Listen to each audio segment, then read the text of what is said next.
Many people report that managing their memory, especially their short-term memory, can be an area that can benefit from adjustments. And short and working memory can have a significant impact on time management and organisation and learning. However, there are certain things that are quite easy to put in place and would be prompted if somebody's talking about their memory. A typical kind of description or symbolic representation is the idea that information is getting jammed, like too much meat being forced through a meat grinder. It's just a job has got to be done, but too much going through the machine makes it ineffective. It's all jammed up, and you need to take a step back in order to be able to make sense of what's going on, to stop and clear things out and start again. If you're hearing that kind of language, then it may be an opportunity to start thinking about adjusting towards managing information less in a linear processing fashion, one thing after another building up in overwhelming lists and spreadsheets and diaries, and start to manage information more in a mind mapping kind of a way. Non-linear, something that's called gestalt vision, being able to see one picture of the whole thing in one place. Another would be to, instead of using written words to describe aspects of a diary or a plan, is to use little emojis. So, for example, if you're a doctor talking about thermometers, it's easier to do a little sketch of a thermometer than it is to keep writing out that long word, or to put a picture of a heart instead of having to write about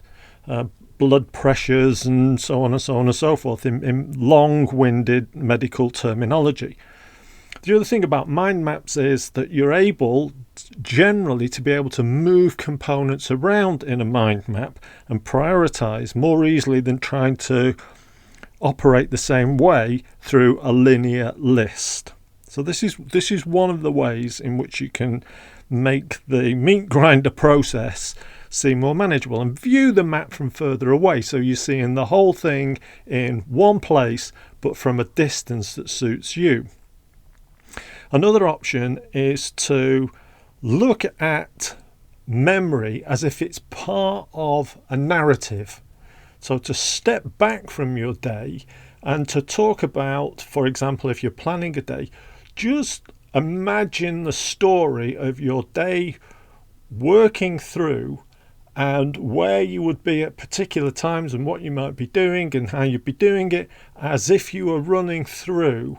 the script of a story for that day. In this way, again, there's a sort of a gestalt view of the entire process. Another way is to link your learning processes to some aspect of the day that you really enjoy. So, for example, if you like listening to, jazz music, then having some jazz playing whilst you're at the same time going through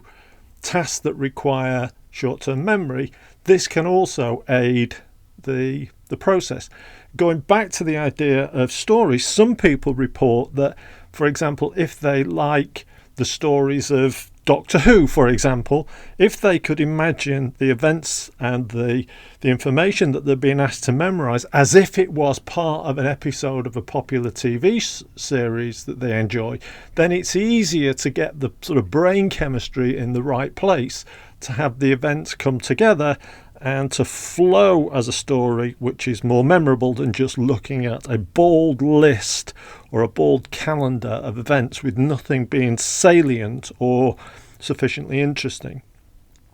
Another aspect of good short-term memory can be to imagine that and to take advantage of spatial memory skills. To imagine that, for example, you're in a warehouse with the rows of shelves representing maybe Monday, Tuesday, Wednesday, Thursday, or however you're allocating time, and placing pieces of information onto the shelves of the warehouse in a way that plays towards your particular style of cognition. And in this way, quite simple changes that play to your cognitive strengths allow you to operate with good short-term and working memory in a way that